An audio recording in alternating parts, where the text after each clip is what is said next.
So ఇప్పుడే breaking news రావడం జరిగింది. మనం చూసుకున్నట్లయితే ఉద్యోగ సంఘ నేత, ఉపాధ్యాయ నేత రామస్వామి మృతి.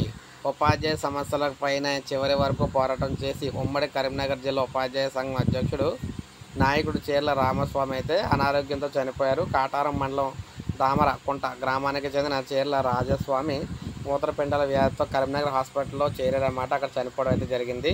దామరకుంట ప్రైమరీ హై స్కూల్లో, ధన్వాడ జిల్లా పరిషత్ ఉన్నత పాఠశాల, కాటారం జిల్లా పరిషత్ సెకండరీ పాఠశాల ఉపాధ్యాయులుగా, ఉమ్మడి కరీంనగర్ జిల్లా హన్మకొండ అంటే మానకొండూరు మండలం విద్యాధికారిగా కూడా పనిచేశారు. ఉమ్మడి ఆంధ్రప్రదేశ్లో ఏపీటీఎఫ్ జిల్లా నాయకుడిగా కూడా పనిచేశారన్నమాట ఆయన.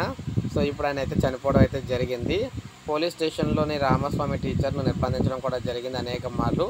ఏపీటీఎఫ్ జిల్లా నాయకుడిగా ఉన్న కాలంలో అనేక ఒత్తిళ్లకు తలొగ్గి ఉపాధ్యాయ సమస్యలపై పోరాటం చేశారు.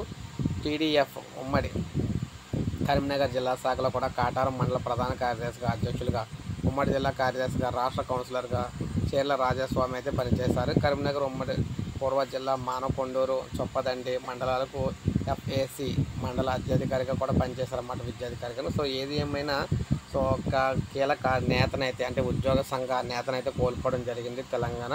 సో ఇప్పుడే మనకు అప్డేట్ వచ్చింది. ఒక లైక్ చేయండి, సబ్స్క్రైబ్ చేసుకోవాలి, మన ఛానల్ సబ్స్క్రైబ్ చేయండి.